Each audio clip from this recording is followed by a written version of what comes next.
유치원에 다녀온 아들 독수리가 엄마 독수리에게 묻습니다.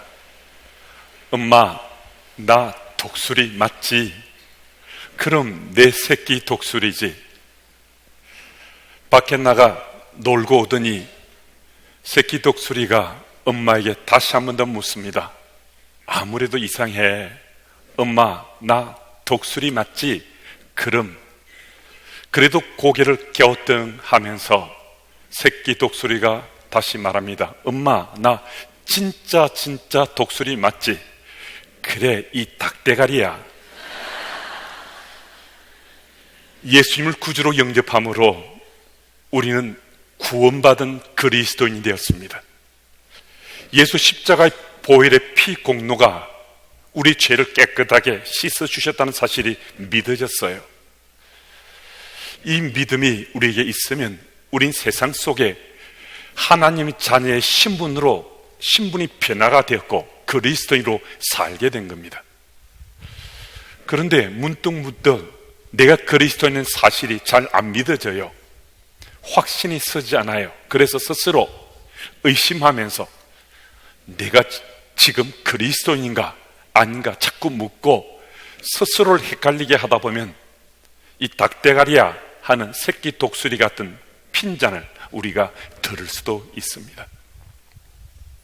우리 믿음의 삶에 정말 중요한 것은 나 스스로가 예수 그리스도에 대한 믿음의 확신을 갖는 겁니다. 이 믿음의 확신이 있다는 것은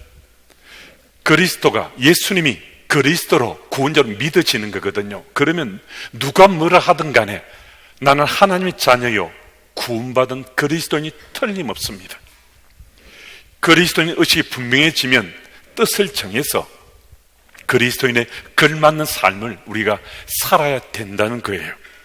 한 개인의 역사는 말할 것 없고 한 공동체의 역사도 인류의 역사도 뜻을 정해서 역사의 전면에 나섰던 그 누군가 한 사람에 의해서 역사는 변하고 달라지고 바뀌어져 왔습니다. 이 역사적 사실을 우리는 인정하고 믿고 있지만 실제 나 자신이 변화의 주체가 되어서 삶을 또 공동체를 세상을 변화시키는 그 일은 쉽게 받아들이려고 하지 않습니다. 우린 따라가는 한 사람을 기꺼이 되려고 하지만은 앞장서서 변화를 일으키는 역사의 주역이 되는 그 사람은 염려가 되기도 하고 걱정이 되기도 하고 심지어는 두려움까지 생겨서 그 자리는 피하고자 한다는 것입니다. 하지만 분명한 사실은 뜻을 정해서 역사의 전면에 나섰던 그 한 사람을 통해서 역사는 변해왔고 지금도 이 땅의 인류의 역사도 뜻을 정한 그 누군가에 의해서 지금도 세상의 역사는 이루어져가고 있다는 것입니다. 그런데 정말 중요한 것은 뜻을 정하되 어떤 뜻을 정했는가 하는 것입니다. 정한 그 뜻이 무엇인가에 따라 사람들은 세상을 아름답고 풍요롭게 또 희망찬 미래로 열어가기도 했지만 어떤 뜻을 정했는가에 따라 어떤 경우는 세상을 공포와 두려움으로 몰아넣고 어두운 가운데로 또 치닫게 하기도 했다는 것입니다. 오늘 본문에 등장하는 다니엘은 바로 그 뜻을 정한 한 사람이었습니다. 주전 605년에 바벨론이 남유다를 침공했을 때 그때 느부갓네살 왕에 의해서 바벨론으로 포로로 끌려갔습니다. 그런데 바벨론의 정책은 포로로 끌고 온 왕족이나 귀족의 그 자녀들을 선택해서 그들 인재 양성소에 집어넣고 훈련시켜서 바벨론의 충실한 신하로 세웠습니다. 다니엘 또한 그 3년 학제의 인재 양성소에 입학하게 됐습니다. 그런데 다니엘이 그 인재 양성소에 입학하는 바로 그날 일이 일어나고 말았습니다. 오늘 본문 8절 말씀은 이렇게 말씀이 기록되어 있습니다. 다니엘은 뜻을 정하여 왕의 진미와 그가 마시는 포도주로 자기를 더럽히지 아니하리라 하고 자기를 더럽히지 아니하도록 환관장에게 구하니 겉으로 보기에 다니엘이 뜻이 정한 것이 무슨 역사를 바꿀 만한 그런 뜻이 전혀 아니잖아요. 음식을 먹지 않겠다고, 포도주를 마시지 않겠다는 그런 생각을 가졌을 뿐이잖아요. 그런데 다니엘이 뜻을 정한 바로 그 일로 인해서 바벨론 포로로 끌려간 유대인의 역사가 바뀌어지기 시작했습니다. 그게 또 무슨 말씀인가? 음식을 안 먹고 포도주를 안 마시는 그 일이 뭐 그렇게 대단한 일이었기에 포로로 끌려간 한 민족의 역사가 바뀌기 시작했는가? 여러분, 이런 포로로 끌려간 유대인들이 여호와 하나님을 재발견하는 촉매제가 되었기 때문입니다. 다니엘이 식욕이 당기지 않았다든지 그 음식이 자신의 마음에 들지 않거나 또 좋아하는 음식이 아니었기 때문에 이것을 노한 것이 아니었다는 거예요. 다니엘은 여호와 하나님 말씀을 꼭 붙잡고 그 말씀에 자신의 목숨을 걸고서 노했다는 거거든요. 실제로 다니엘 앞에 차려진 이 음식들은요, 궁중에서도 최고의 음식들이었습니다. 그 당시 고대 중근동 국가에서는 자신의 신에게 바쳐진 제물이 최상품의 음식들이었는데 그 음식을 왕과 귀족들이 식사로 그것을 먹는 것이 일반적인 관습법이었습니다. 바로 이 음식이 인재 양성소의 학생들에게 매 끼니로 제공되었다는 것입니다. 다니엘은 이 음식이 아무리 산의 진미라 하더라도 이게 우상에게 바쳐진 제물이니까 내가 하나님 말씀에 비춰보았을 때 이건 아니라는 거죠. 이거 못 먹겠다라고 생각했습니다. 그런데 10절 말씀을 보면 환관장이 다니엘에게 말합니다. 너희가 음식을 먹지 않아 너희의 얼굴이 초췌하게 되면 내 목숨이 위태롭게 된다라고 말합니다. 이 말은 다니엘이 음식을 먹지 않는 것으로 인해서 환관장의 목숨이 위태롭게 된다는 거거든요. 그렇다면 노예로 끌려온 청년 다니엘은 뭐 그 목숨은 말해보나 뭐 더 이상 필요가 없다는 거죠. 그 목숨 위태한 것은 자명하다는 거거든요. 다니엘이 하나님 말씀을 자신의 생의 핵심 가치로 붙잡았을 때 그 말씀 때문에 그는 인재 양성소에서 왕의 진미를 편하게 먹을 수 없었습니다. 그의 신앙 양심이 하나님 말씀 앞에서 계속해서 떨려졌다는 것입니다. 북극을 가리키는 나침반의 지남철의 바늘 끝은 무엇이 두려운 것처럼 항상 떨고 있다는 것입니다. 그런데 그 나침반의 바늘 끝이 떨리고 있다는 것은 자신의 사명을 감당하려는 고민이요 갈등이라는 것입니다. 그래서 지남철이 떨고 있으면 그 나침반은 믿을 수 있는 것이지만은 그 지남철이 바늘 끝이 어느 한쪽에 고정되어 있으면 그 나침반은 고장이 난 것이라는 겁니다. 떨지 않는 바늘은 이미 좌석의 힘을 잃어 지남철이 아니기 때문이라는 겁니다. 이 시대를 살아가는 우리들이 바른 신앙인이라면, 하나님 말씀을 핵심 가치로 붙잡고 살아가는 그리스도인이라면 하나님 앞에서 지금 바로 나의 생의 문제를 두고 고민할 수 있어야 된다는 것입니다. 나침반이 떨므로 자신이 살아있다고 외치는 것처럼 우리 생의 문제를 두고서 하나님 앞에서 우리 신앙 양심이 또 떨리고 또 떨리고 또 떨려야 우리는 오늘 그리스도인으로 세상 속에 살고 있다는 것입니다. 여러분, 우리 한 사람 한 사람은 이 시대에 다니엘이 다 될 수 있습니다. 오늘 내가 뜻을 정하고 달려가는 것이 나의 개인의 미래는 말할 것 없고 내 가족, 일터, 학교, 교회, 또 내가 속한 공동체의 미래를 정말 놀랍게 바꿀 수 있습니다. 뜻을 정하되 어떤 뜻을 정할 것인가, 이게 정말 중요합니다. 그래서 오늘도 포로된 민족의 새로운 역사를 쓴 다니엘이 뜻을 정해서 그 뜻에 열매를 맺었던 것처럼 우리들도 요 하나님 말씀을 우리 삶의 핵심 가치로 삼고 뜻을 정해서 우리 삶의 열매가 내가 속한 공동체들을 좀 바르고 건강하게 세워가는 여러분들과 제가 다 됐으면 정말 좋겠습니다. 그리고 오늘 본문 8절 말씀을 보면 다니엘이 자신의 뜻을 환관장에게 밝힙니다. 그리고 12절 13절 말씀처럼 아주 구체적으로 그 뜻을 실행하고자 합니다. 다니엘의 말을 바벨론 제국의 환관장이 그 요청을 그대로 받아줍니다.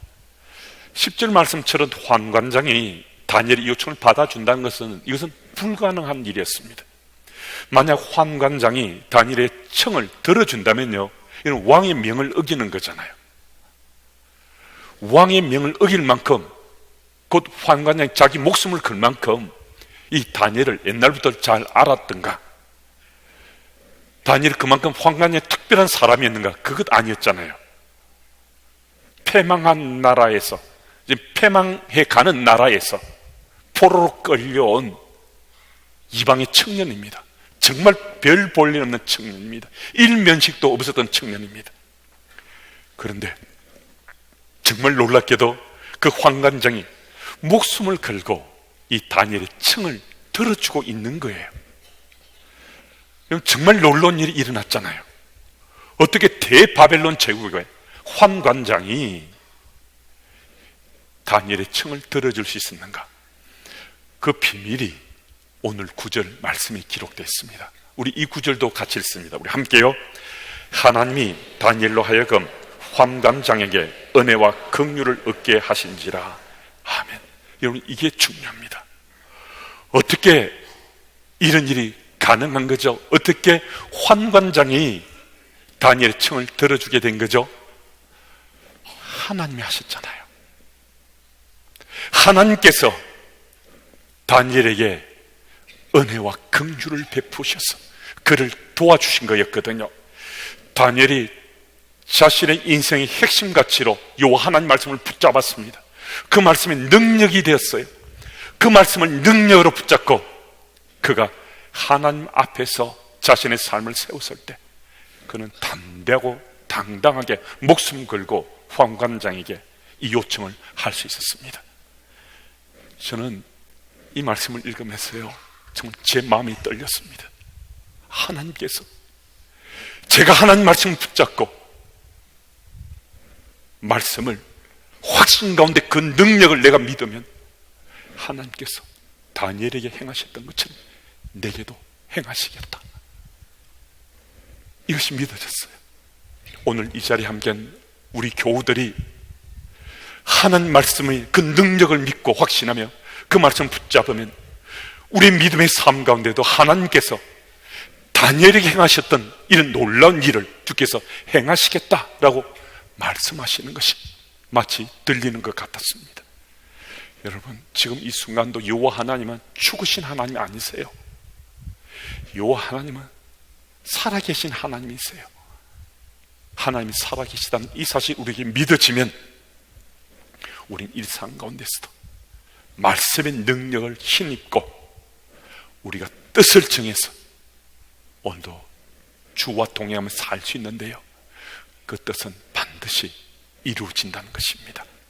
그 사실을 꼭 믿으시고 여호와 하나님 말씀을 능력으로 삼고 오늘도 살고 내일도 준비하시는 우리 모두가 되기를 예수 이름으로 축복합니다. 그리고 오늘 본 말씀 12절 13절 말씀을 보면요, 다니엘은 열흘 동안 자신을 시험해 보라고 말합니다.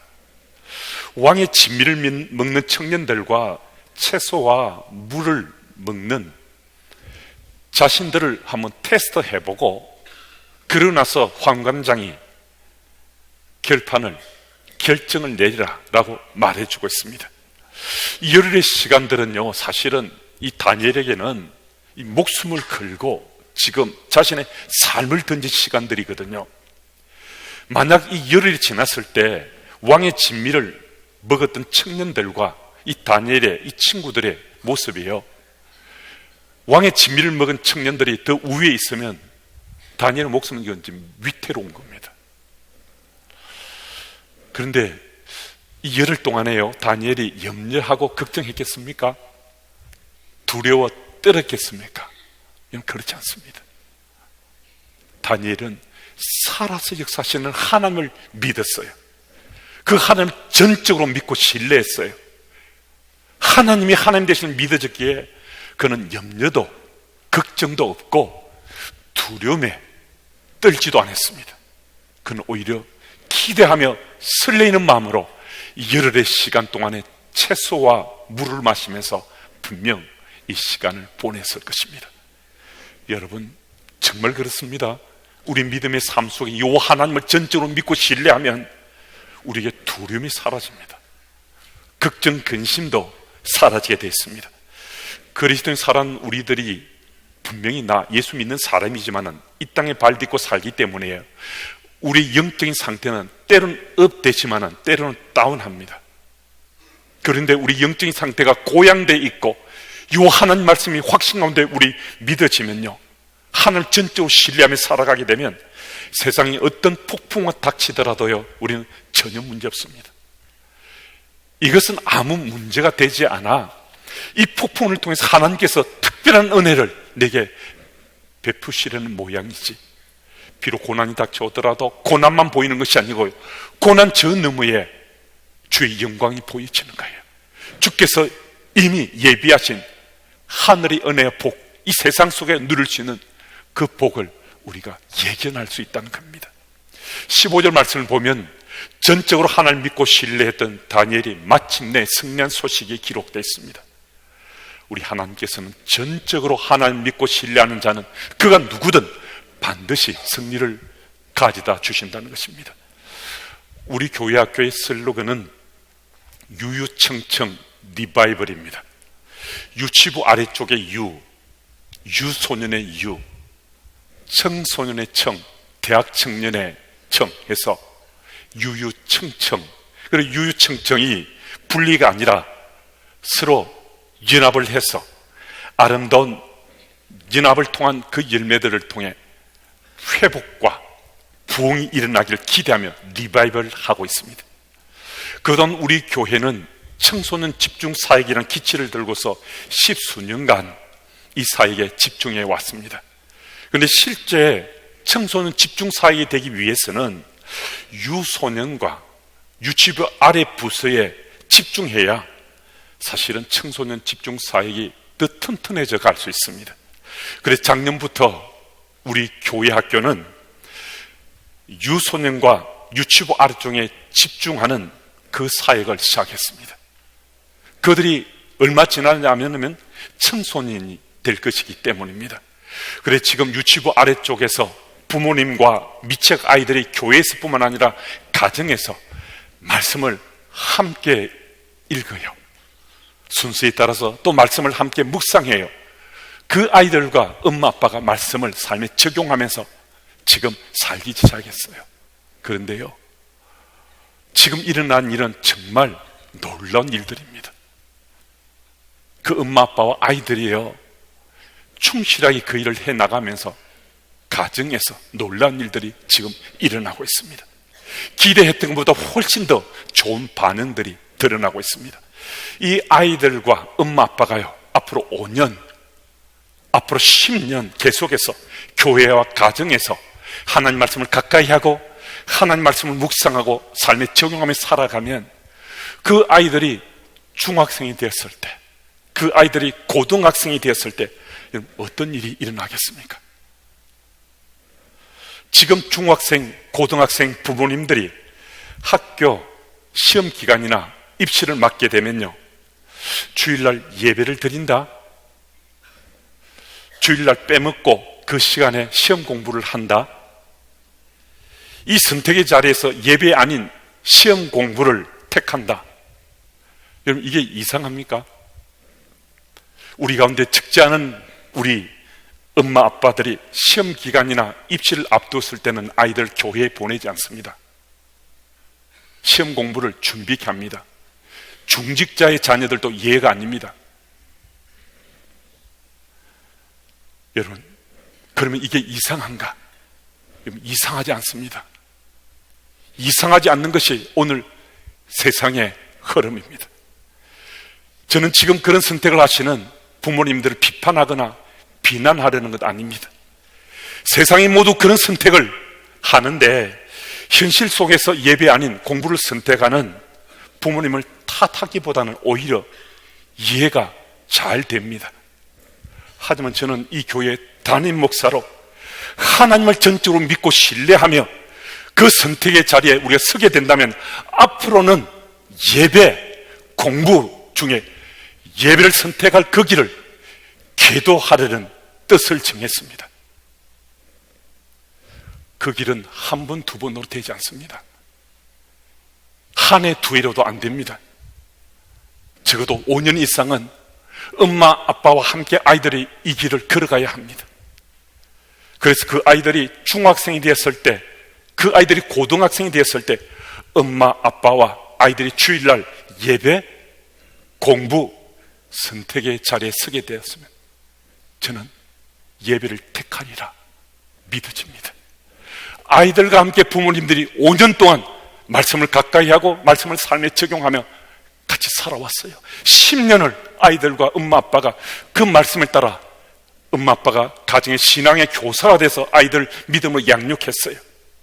그런데 시험을 앞두고 입시를 앞두고 예배 아닌 공부를 선택한다면요, 지금까지 5년 10년 살아왔던 엄마 아빠의 그 삶이 자신들의 삶을 부정하는 거잖아요.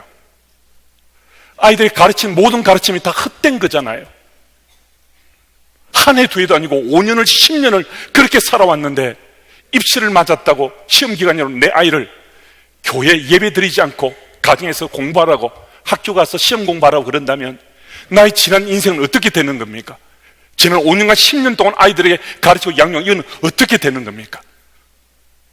이거 다 헛된 것이 되는 거 아닙니까? 헛사가 되는 것 아닙니까? 그리고 정말 중요한 것은 예배를 택하게 되면 하나님께서 우리 아이의 미래를 책임지시리라 엄마 아빠가 믿을 수 있다는 겁니다. 5년 동안 10년 동안 아이들과 함께 말씀 앞에서 믿음의 삶을 살아가면 이 아이들이 중학생 되고 고등학생 되었을 때 공부 아닌 주일날 예배를 택하더라도 하나님께서 이 아이들을 책임지시고 글로벌한 이 세상 속에서 리더십을 발휘하도록 하나님께서 키워주시리라 믿어진다는 겁니다. 여러분, 뜻을 정하셨습니까? 어떤 뜻을 정하셨습니까? 그래서 앞으로 또 어떤 뜻을 정할 것입니까? 우리가 정한 그 뜻이 하나님을 정말 기쁘시게 하고 가정을 튼튼하게 세워가고 자녀들이 건강한 그리스도인을 자라가게 하는 뜻이라면 여러분들은 정말 행복한 그리스도인들입니다.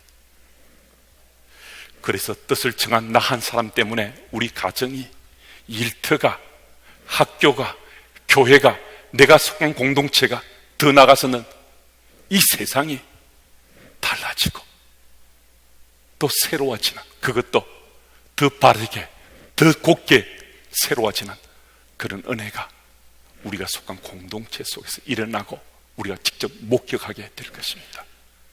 그 현장으로 오늘도 뜻을 정하되 하나님 기뻐하시는 바른 뜻을 정해서 함께 달려감으로 우리가 속한 공동체들이 물된 동산이 되는, 그래서 주의 손길의 역사로 역사의 족적을 남겨가는 여러분들과 제가 되기를 예수 이름으로 축복합니다. 아멘.